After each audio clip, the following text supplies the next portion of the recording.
하나님은 이렇게 부모 공경을 통해서 우리가 잘 되기를 원하십니다. 오늘 에베소 6장 2절에 보게 되면 내 아버지와 어머니를 공경하라. 이것은 약속이 있는 첫 계명이니 부모님을 공경하라고 말씀하면서 약속이 있는 첫 계명이다. 10계명 가운데 1계명에서 4계명은 하나님을 향한 계명이고요. 5계명에서 10계명은 사람을 향한 계명인데 그 중에 첫 번째 계명이 5계명이죠. 약속이라는 말은 축복을 약속한 계명이라는 거죠. 하나님께서 우리에게 계명을 주실 때 특별히 축복을 약속하면서 주신 계명은 이제 부모 공경의 계명인 것을 보게 됩니다. 그 약속은 3절에 나와 있죠. 이로써 내가 잘 되고 땅에서 장수하리라. 하나님께서 우리에게 어떤 말씀과 계명을 주실 때는 우리의 유익을 위해서, 우리의 행복을 위해서 주신 것을 보게 됩니다. 오늘 첫 번째 배우는 교훈은 부모님을 공경하는 사람에게 세 가지 축복을 약속해 주신 것이죠. 첫째는 잘 되는 축복이죠. 내가 잘 되고 번영하고 또 형통하는 축복이면서 동시에 어려움 중에도 인생의 역전을 경험하는 그런 축복이죠. 요셉이 부모님을 공경하는 모델 중에 하나인데 그 아버지 야곱을 끝까지 잘 모셨거든요. 근데 그 생에 보면 어려움도 있었지만 나중에 인생이 완전히 역전으로 드라마를 만들어 가시는 하나님의 은혜를 보게 됩니다. 두 번째는 풍성한 생명이 함께하는 장수의 축복이죠. 구약의 축복 가운데 하나는 오래 사는 거죠. 그냥 오래 사는 것이 아니라 잘 되면서 오래 사는 것. 신약에 오게 되면 더 중요하죠. 영원한 생명을 누리는 것. 영원한 생명 가운데도 풍성한 하나님의 생명을 누리는 것이 이제 신약에 오게 되면 영원한 영생에까지 이르는 축복을 약속하고 있는 것을 보게 됩니다. 세 번째는 복을 받고 누리고 나누는 축복이죠. 신명기 5장 16절을 보면 내 생명이 길고 복을 누리리라 그렇게 말씀하셨어요. 이 복이라는 것은 하나님의 생명의 흐름이에요. 씨앗이 열매를 맺게 되면 생명이 흘러가야 되는데 하나님의 축복이 임한다는 것은 축복의 생명이 더함으로 번영하고 풍성한 것들을 경험하게 됩니다. 이게 잘 된다는 것은 번영하는 거고요. 또 숫자도 많아지는 거죠. 생육하고 번성하라. 복을 주시면서 말씀하신 것인데요.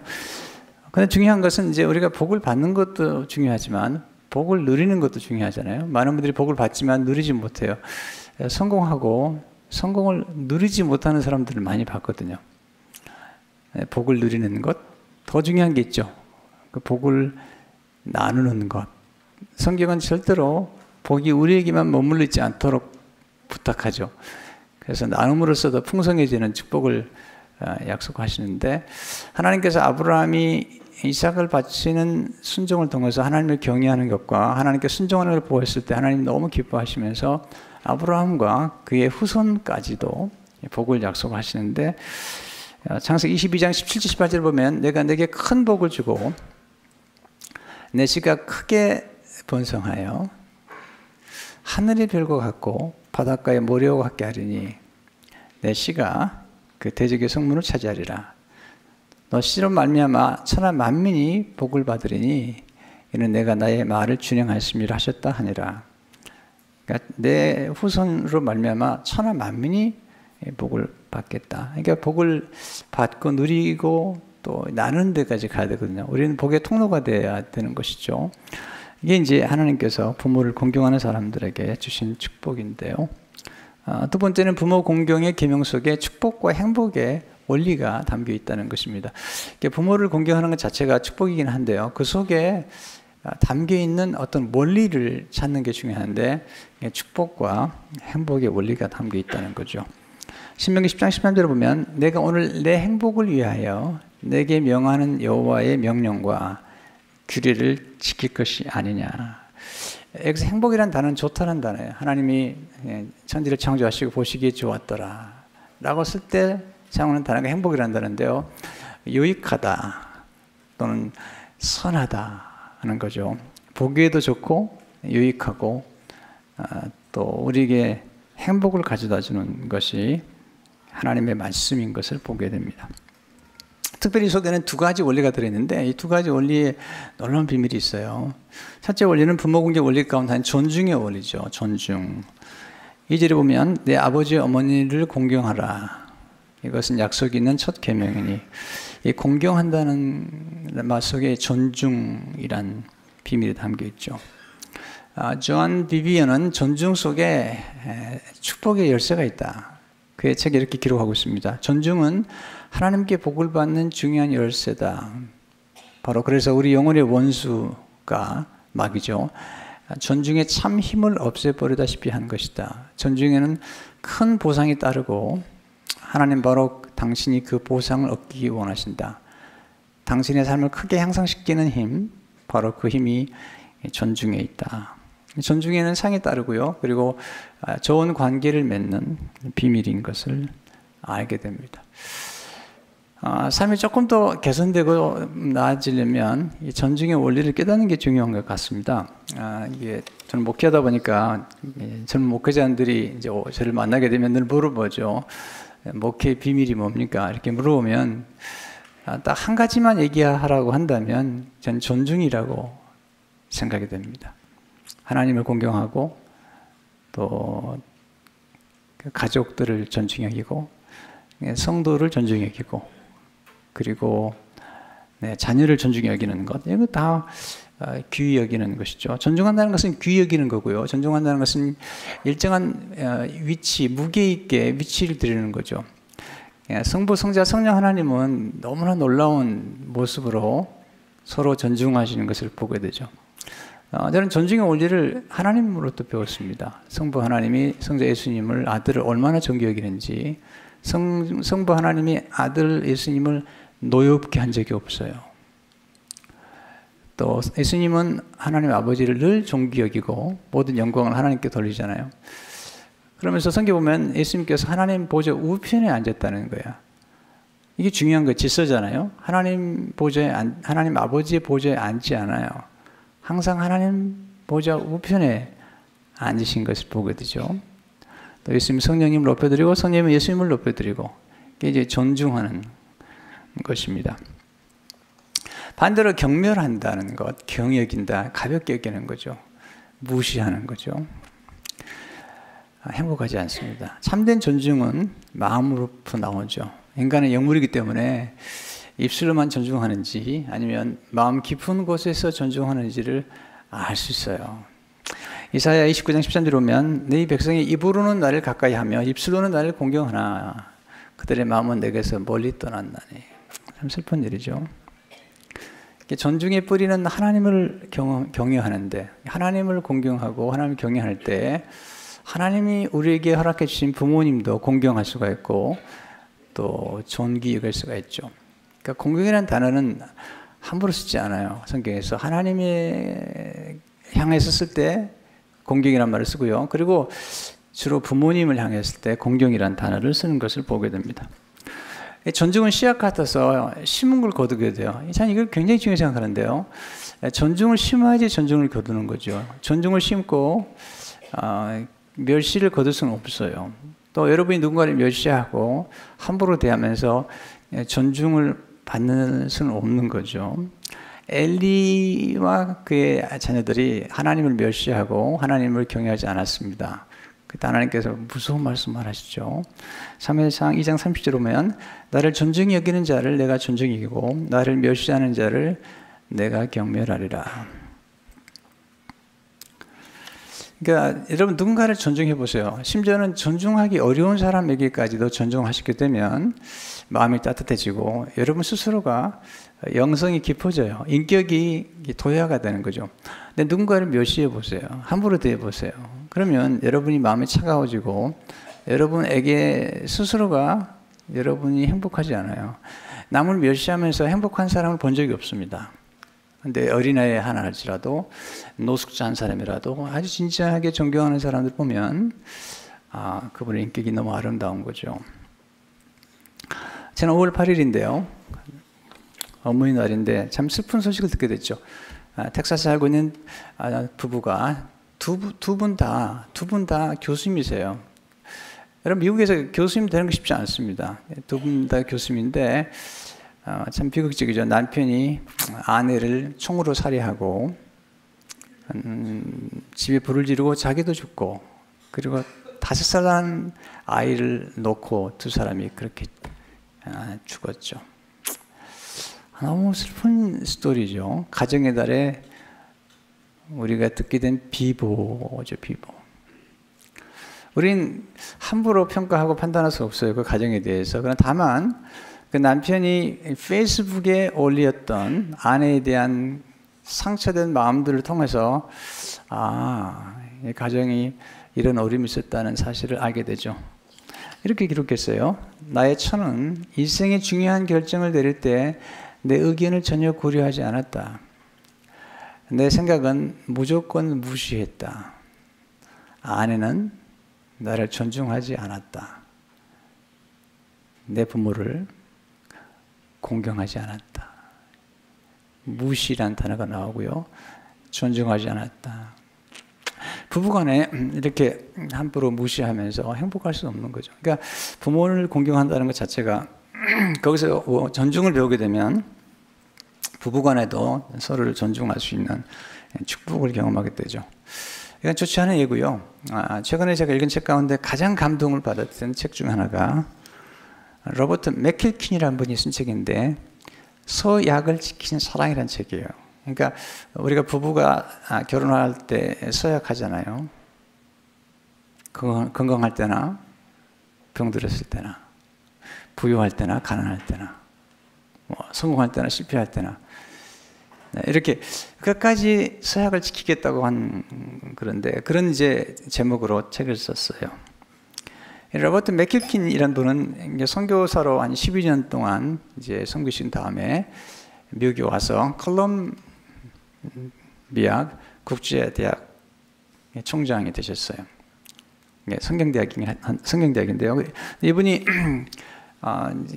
그 청장으로 봉직하는 중에 그 아내가 55세의 나이에, 지금 두 분 계신데요. 치매에 걸렸습니다. 55세의 나이. 이분이 아내를 돌보기 위해서 청장직을 내려놓고 25년 동안 이 아내가 80세가 될 때까지 아내를 돌봤습니다. 그러면서 쓴 글인데 책도 두껍지 않아요.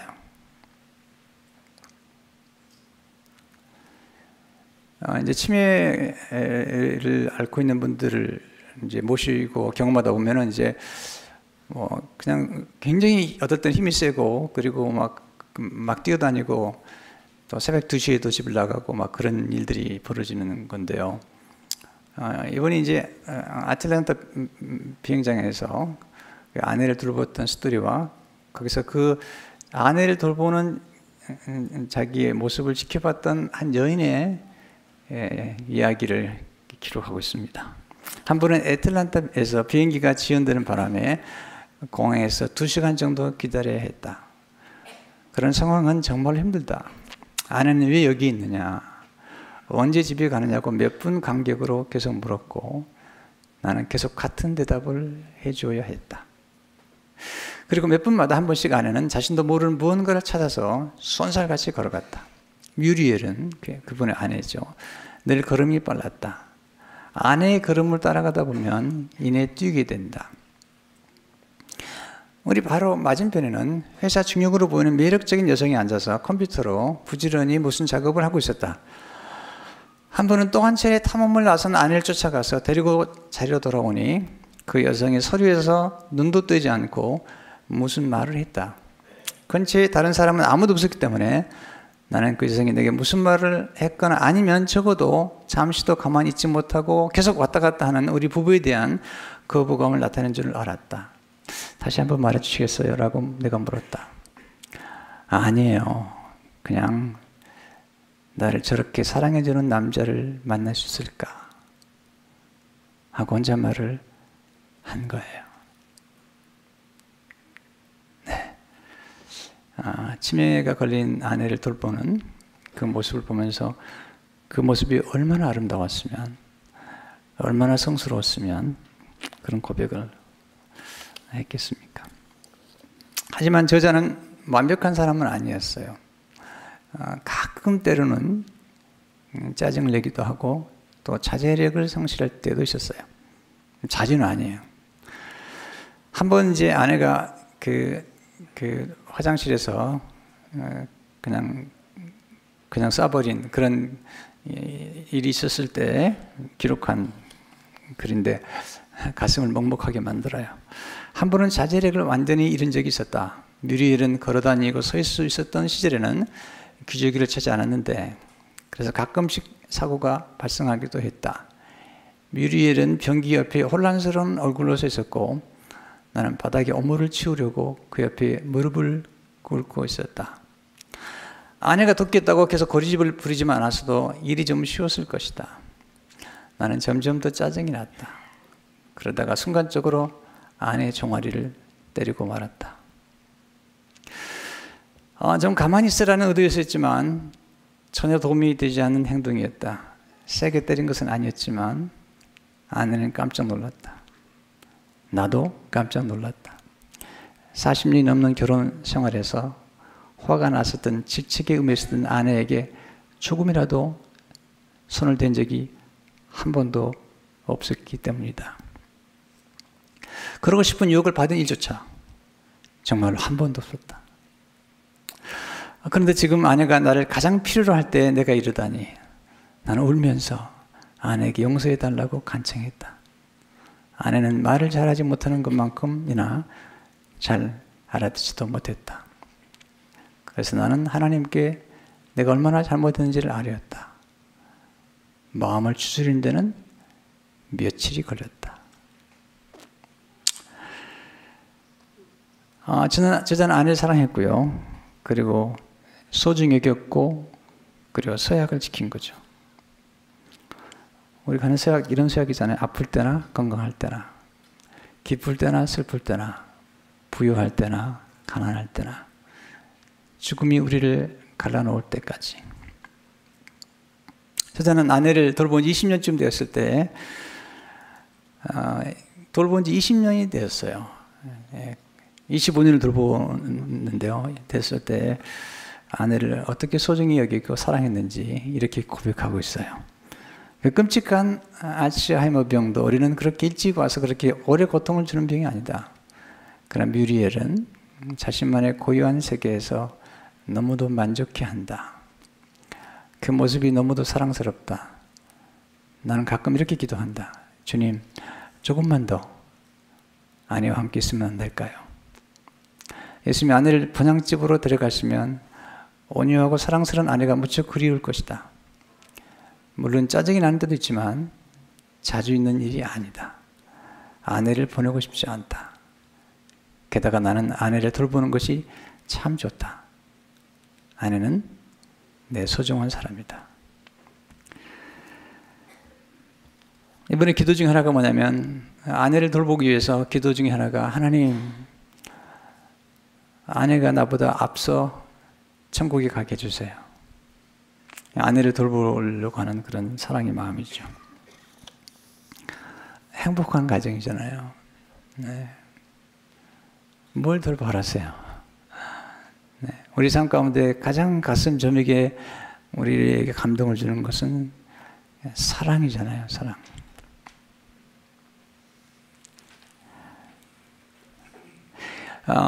물론 이런 사랑은 우리 힘만 가지고 되는 건 아니지만 그러나 이분이 할 수 있다면 우리도 할 수 있죠. 네. 두 번째, 부모 공경 원리는 순종의 원리죠. 1절에 보면 자녀들아 주 안에서 너희 부모에게 순종하라. 이것이 옳으니라. 분명하게 우리가 기억할 것은 그냥 순종하는 게 아니고요. 주 안에서 순종하는 거예요. 가끔 부모님들이 무작정 자녀들에게 순종을 요구할 때가 있는데 심지어는 죄를 짓거나 거짓말하는 것까지도 요구할 때인데 그건 잘못되는 거예요. 그것은 자녀를 노엽게 하는 거예요. 언제 자녀들이 노여하죠? 부모는 실천하지 않으면서 자녀에게는 강요할 때 노엽잖아요. 우리는 부모된 우리가 먼저 부모에게 순종하고 또 부모를 존중해야 되는데 이런 착각을 하는 것 같아요. 우리는요. 나는 부모에게 함부로 대해도, 나는 부부간에 함부로 대해도 내 자녀들은 잘할 거라고. 네, 그렇지 않을 수 있어요. 조심해야 돼요. 우리 자녀들은 우리가 말하는 대로 살지 않아요. 우리가 행하는 것을 보고 그냥 따라하는 거죠. 여러분, 남편과 아내가 서로 존중하지 않으면서 너희 결혼해서 내 남편을 존중해라, 그렇게 말해도 소용없어요. 물론 그래도 말해야 되겠지만 먼저 부부간에 서로 존중하는, 존귀 여기는 걸 보여줘야 돼요. 그리고 부모님을 존귀 여기는 것을 보여줘야 돼요. 그게 아주 중요한 거죠. 예수님은 육신의 부모님을 잘 섬겼어요. 누가복음 50절에 오게 되면 예수께서 함께 내려가서 나사렛에 이르러 순종하여 받으시더라. 순종하셨어요. 그리고 하늘의 아버지께도 순종했죠. 빌립보서 7절 8절을 보게 되면 오히려 자기를 비워 종의 형체를 가지 사람들과 같이 되셨고 사람의 모양으로 나타나사 자기를 낮추시고 죽기까지 복종하셨으니 그 십자가에 죽으십니다. 여러분, 제가 성경 읽다 깜짝 놀란 것은 불순종하는 마음, 거역하고 그리고 남을 멸시하고 하나님 말씀을 멸시하는 그 마음 뒤편에는 사탄이 있다는 거예요. 반면에 우리가 남을 사랑하고 존귀 여기는 이런 마음 속에는 성령의 역사가 있다는 거죠. 에베소 2장 2절을 보게 되면 그때 너희는 그 가운데서 행하여 이 세상 풍조를 따르고 공중의 권세 잡은 자를 따랐으니 곧 지금 불순종의 아들 가운데 역사하는 영이라. 불순종의 아들들 가운데 역사하는 영이 있는 거죠. 그런데 예수님은 성령 충만하신 분이기 때문에 육신의 부모님께도 순종했고 그리고 하늘의 아버지께도 순종한 것을 보게 됩니다. 왜 순종이 이렇게 중요할까요? 제가 목회자의 길을 서면서 앤드류 머리가 쓴 소책자 가운데 두 권의 책이 늘 제 가슴에 있어요. 하나는 겸손이라는 책이에요. 아주 작은 책자지만 제 마음속에 늘 있어요. 겸손. 또 하나는 그분이 쓴 책 가운데 아주 작은 책자지만 순종이라는 책자죠. 순종이 왜 중요할까요? 순종은 사랑을 받는 비밀이에요. 하나님께 순종하고 또 성경은 아내들이여 남편에게 순종하라. 왜냐하면 순종이 사랑을 받는 비결이기 때문에 그래요. 물론 남편은 아내를 위해서 목숨을 내야죠. 그리스도께서 교회를 위해서 목숨을 내어주신 것처럼 남편이 머리됨이 결코 교만을 부리라는 게 아니잖아요. 예수님이 머리신데 예수님이 하신 것은 섬기는 일이었거든요. 남편이 할 일은 아내를 섬기고 또 희생하는 거죠. 근데 중요한 건 순종이라는 것이 굉장히 우리의 삶 가운데 사랑을 불러오는 것이죠. 두 번째, 순종은 구속의 비밀이잖아요. 주님이 죽기까지 복종하심으로 우리를 구원하셨잖아요. 로마서 5장 19절을 보게 되면 한 사람이 순종하지 아니함으로 많은 사람이 죄인 된 것 같이 한 사람이 순종하심으로 많은 사람이 의인이 되리라. 세 번째, 순종은 복을 받는 비밀이에요. 모든 축복은 순종하는 때에 임하는 거예요. 순종하는 사람에게 임하는 거예요. 불순종하게 되면 복이 떠나게 돼 있어요. 창세기 18장 1절을 보게 되면, 신명기 18장 1절을 보게 되면, 내가 내 하나님 여호와의 말씀을 삼가 듣고 내가 오늘 내게 명령하는 그의 모든 명령을 지켜 행하면 내 하나님 여호와께서 너를 세계 모든 민족에 뛰어나게 하실 것이라. 내가 내 하나님 여호와의 말씀을 청종하면, 이 청종이라는 것은요, 듣고 순종하는 거예요. 이 모든 복이 내게 임하며 내게 이르리니. 네 번째, 순종은 평강의 비결이에요. 네, 불순종하면서 마음에 평강이 있을 수 없어요. 네, 남을 멸시하면서 평강할 수 없어요. 네, 우리 마음속에 존중과 순종이 우리 마음에 진정한 평강을 주는 거죠. 이사야 48장 20절을 보게 되면 여호와께서 말씀하실 때 악인에게는 평강이 없다 하셨느니라. 우리가 순종하게 되면, 하나님 신뢰하게 되면 우리가 평강이 넘치죠. 이사야 48장 18절을 보면 내가 나의 명령에 주의하였더라면 내 평강이 강과 같았겠고 이사야 16장 3절에 보면 주께서 심지가 견고한 자를 평강하고 평강하도록 지키신 이는 그가 주를 신뢰합니다. 그러니까 하나님을 신뢰하고 하나님을 공경하고 또 하나님께 순종하고 우리가 부모님을 진짜 공경하고 사랑하게 되면 우리 안에 평강이 넘치는 것을 보게 됩니다. 우리가 부모를 공경할 때 중요한 것은 마음으로만 하지 말고요. 부모의 필요를 채워드리는 게 필요해요. 예수님께서 십자가 돌아가실 때 어머니를 위해서 사랑하는 제자에게 내 어머니니라 그러면서 어머니를 부탁했죠. 이것은 어머니의 현실적인 필요를 채워드리는 공경이라고 해도 과언이 아니죠. 제가 결혼하고 이제 어머님이 이제 미국 오셨어요. 그래서 제 아내가 제 어머니를 17년을 모셨는데요. 그 뒤로도 계속 어머니를 섬겼는데, 어머니를 이제 집에서 모시면서 경험한 것은 뭐냐면, 어머니가 많은 걸 요구하지 않으셨어요. 정말이에요. 어머니가 정말 많은 걸 요구하지 않으셨어요. 정말 부모님 가운데 자녀를 사랑하는 부모님은 절대로 자녀에게 많은 걸 요구하지 않습니다. 제 어머니가 요구한 건 이거예요. 한 달에 한 번 정도 우왕청심만 좋아하셨어요. 또는 좀 소화가 잘 안 되셨기 때문에 정로환이 필요하다. 가끔 이제 한 달에 한 번이나 두 달에 한 번 정도 이제 미정원에 가는 건 그 정도예요. 사실 우리가 부모님의 필요를 미리 알아서 채워드리면 더 좋겠잖아요. 칼렐 지브란이 굉장히 유명을 했죠. 부탁을 받고서 주는 것은 잘하는 것이지만 부탁하지 않아도 이해를 통하여 주는 것은 더 잘하는 것이다. 적합한 때 적합한 필요를 채워드리고 때로는 편지 한 장, 카드 한 장, 그리고 꽃 보내드리고 용돈 드리는 것, 이게 굉장히 좋은 일입니다. 기뻐하는 일이에요. 네. 부모님의 필요를 채워드리는 것. 부모님 많은 걸 요구하지 않으시는 것 같아요. 저도 부모가 돼봤지만 우리 아이들 키우면 지금도 그래요. 우리 아이들이 이게 기대하지 않아요. 네, 정말 기대하지 않아요. 늘 미안해요. 더 잘해주지 못한 것 미안해요. 부모님들 가운데 훌륭한 부모님들 늘 미안해해요. 사랑한다는 말을 미안한다는 표현을 안 한다고 그러지만 정말 사랑하니까 또 미안해해요. 부모님 마음 같아요. 사실은 날마다 어버이 주일이 돼야 되는데 마땅히 해야 될 못하니까 이제 1년에 한 번 정도 이렇게 정하는데 참 안타까운 마음이 있습니다. 부모를 공경할 때 자녀를 지혜롭게 사랑할 수 있죠. 사절에 보면 너 아비들아 너의 자녀를 노엽게 하지 말고 오직 주의 교훈과 훈계로 양육하라. 하나님의 말씀으로 양육하셔야 되는데 하나님이 우리를 얼마나 존귀해 보시는지 그리고 자녀들이 하나님의 자녀라는 사실을 잊어서는 안 되죠. 그래서 하나님의 말씀으로 양육하고 사랑하는 것이 중요한 것입니다.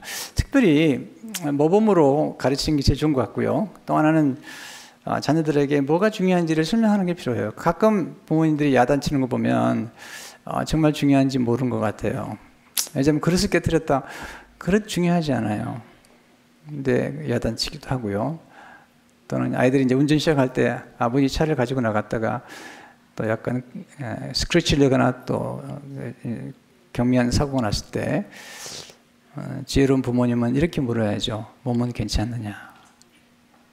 차는 중요하지 않다. 너만 다치지 않았으면 좋은 거다. 우리는 정말 중요한 걸 망각한 채 중요하지 않은 걸 가지고 너무 집착할 때가 있잖아요. 고든 맥도날드 목사님 부부가 쓴 책이 있는데 그 책 읽은 지 오래되는데요. 그 책 가운데 하는 스토리가 나오는데 그 자녀를 화가로 만든 어머니의 스토리예요. 근데 그렇게 자녀를 화가로 만드는 딱 계기가 있었는데 그 얘기예요. 오랫동안 제 마음속에 남아있는 스토리죠. 어느 어머니는 벤자민에게 어린 여동생 셀리를 맡기고 외출했다. 어머니가 집에 없는 사이에 그는 컬러 잉크병을 몇 개 발견하고는 그것을 셀리의 얼굴을 그리기 시작했다.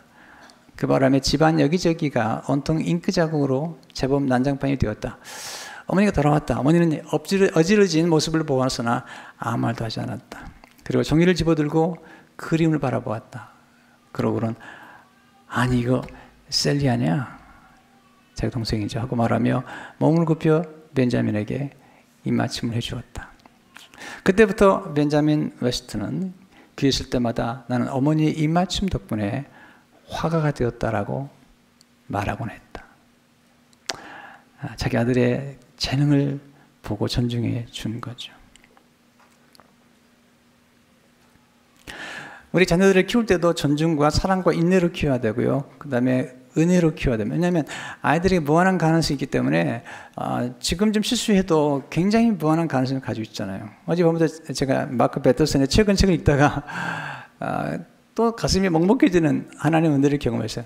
제가 다음 시간에 이제 은혜에 대한 말씀 드릴 때 좀 드리려고 그러는데 거기 보면은 이렇게 써 있어요. 만약에 하나님이 우리로 하여금 올바르게 가도록 우리를 경책하심으로 우리를 사랑할 때, 하나님이 우리를 경책하심으로 훈육하심으로 사랑할 때, 그래도 우리가 말을 듣지 않는다면, 그래도 말을 듣지 않는다면,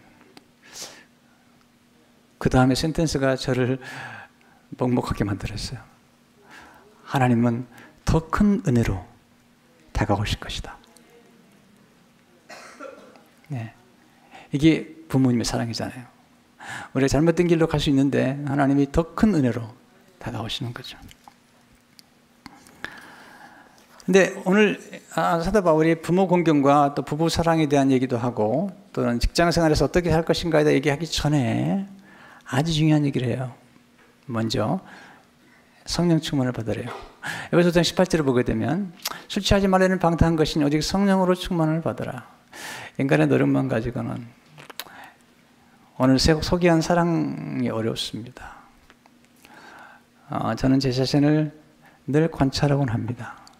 가끔 제 안에 있는 악을 보고 제 안에 있는 무리함을 보고 제 안에 있는 폭력적인 성향을 보고 깜짝 놀랍니다.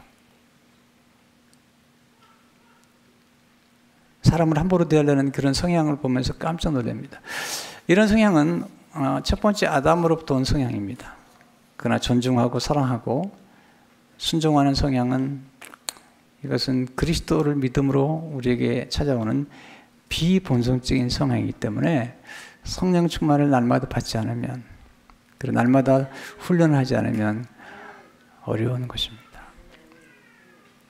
날마다 성령 충만을 받고 하나님의 사랑을 경험할 때만이 우리가 만나는 모든 사람들을 존중할 수 있습니다. 그때 우리가 지혜를 얻어서 존중할 수 있는 것입니다. 제 어머님에 관한 글을 좀 썼습니다만은 제 어머니가 제게 남긴 참 정신적인 신학 유산이 많지만 그 중에 하나는 뭐냐면 저를 정말 존중해 주신 거예요. 제가 고등학교 2학년 때 목회자가 되겠다고 말씀드렸더니 제 어머니가 그날 이후로 저를 받지 않으셨어요. 왜냐하면 주의 종, 말씀 증거하는 주의 종에게 어떻게 저를 받겠냐고.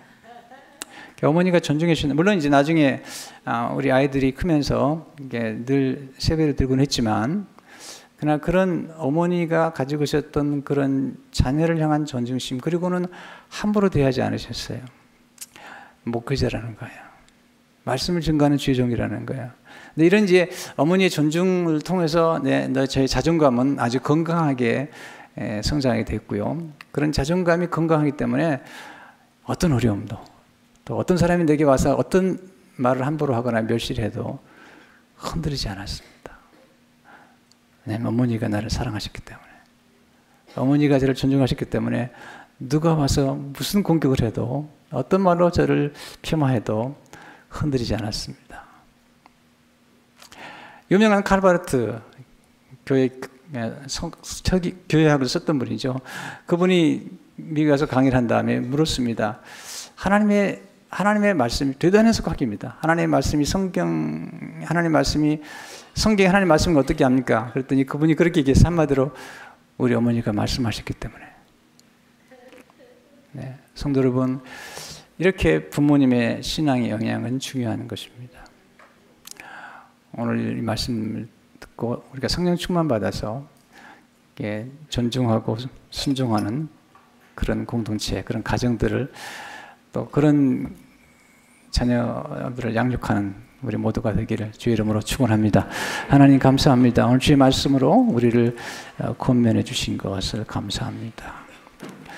우리를 낳아주시고 길러주신 부모님께 감사드리고 또 우리에게 자녀를 선물로 맡기셨는데 노엽게 하지 아니하고 맹목적인 사랑이 아니라 지혜를 가지고 양육할 수 있도록 또한 축복해 주옵소서. 예수 이름으로 기도합니다.